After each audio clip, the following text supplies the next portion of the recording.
Final एक्जाममा दुईटा तपाईँको exam हुन्छ, एउटा प्र्याक्टिकल एक्जाम हुन्छ, एउटा थ्योरिटिकल एक्जाम।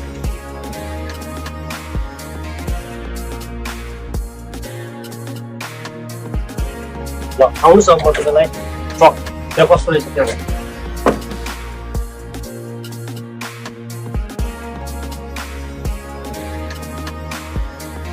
अब यो तपाईँ आइसक्नुभयो, ड्राइभिङ सिटमा आइसक्नु भएको छ। अघि मैले सिमुलेटरमा देखाएको जस्तै रियल ट्रक ड्राइभ गरेको हुन्छ। यहाँ धेरै कुराहरू हुन्छ। यो music system, tachograph, AC, side mirror है तपाईँले सिमुलेटरमा देखेको जस्तै यहाँ गियर यहाँ छ। चाबी हेर्न सक्नुहुन्छ, चाबी यस्तो छ। त्यसलाई चाहिँ यहाँ हाल्नु पर्ने रहेछ। चाबी मैले हालेँ।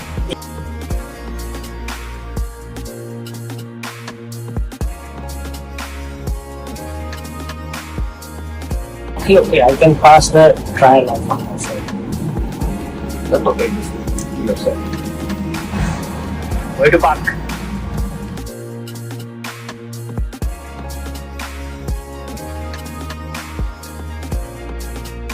अब म तपाईहरुलाई ग्लोबप्लर एजुकेसन प्लेटफर्मको बारेमा बताउँदैछु। तपाईहरुको कोड 95 ड्राइभिङ एजुकेसन्सको अनलाइन प्लेटफर्ममा तपाईहरुले यहाँ देख्न सक्नुहुन्छ। यहाँ ट्याकोग्राफ छ, कोड 95 छ, अरू ड्राइभिङ इन्स्टिट्युसन्सहरूको ड्राइभिङ मटेरियल्सहरूको चाहिँ एजुकेसन यसले दिन्छ।